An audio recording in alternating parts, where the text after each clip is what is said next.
So within sa mga American context po, sabi ko, Lord, magti-25, 7 years na kami sa Amerika.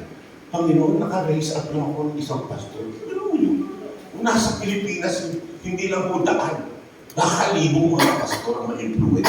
Pero sabi, Lord, bakit iisa lang? Kasi sabi ng Panginoon, kahit na isa lang, o ang ma-disciple mo, pero hindi mo nalalaman kung sino po pa ang mga ma-influence nito. At ngayon po ay 3 years na po ngayon. Yung church na pinagpapastoran ko sa Amerika, tinurn over ko na po. Hindi ko inantay po talagang pumuti ang lahat ng buho ko. So, tinurn over po church sa isang babaeng pastora. So, I was, Lord, anong statement yung sinasabi mo dito?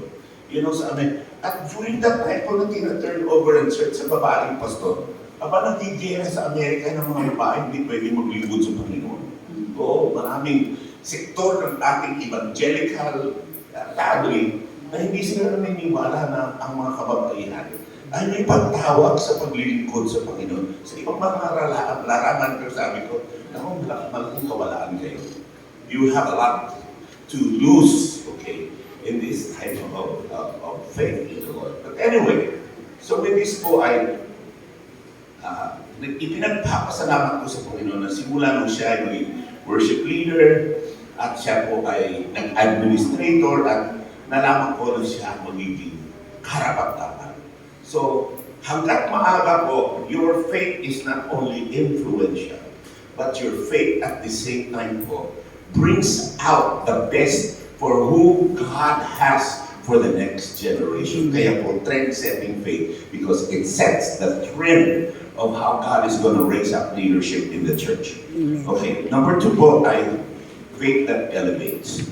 Pangalawa po si Enoch, alam na naman natin ang kwento kay Enoch, di po ba? Enoch was translated, kumailan lang siya, hindi siya namatay. Pero, so faith that elevates.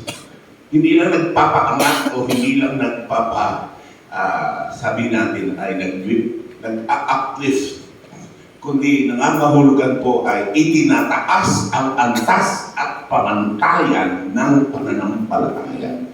Hindi ka regular. You are extraordinary. Pagsabi sa katabi mo, extraordinary ka. Extraordinary ka. Kaya nga ako akong James version, di po ba? That you are that person. Kaya bilang lingkod ng Panginoon, kanina po, hindi nakapolo ho ako, sports shirt, you know. Sabi ko, check ng Holy Spirit, magpalit ka ng polo, respetuhin mo yung mga pastor na tinawag ko magdamit ka ng maayos. Hanggang ngayon, sinicheck ako ng Lord. So, tumakbo ko pa naman. So, pagsuot ko ng polo, pagkalang ko sa inyo.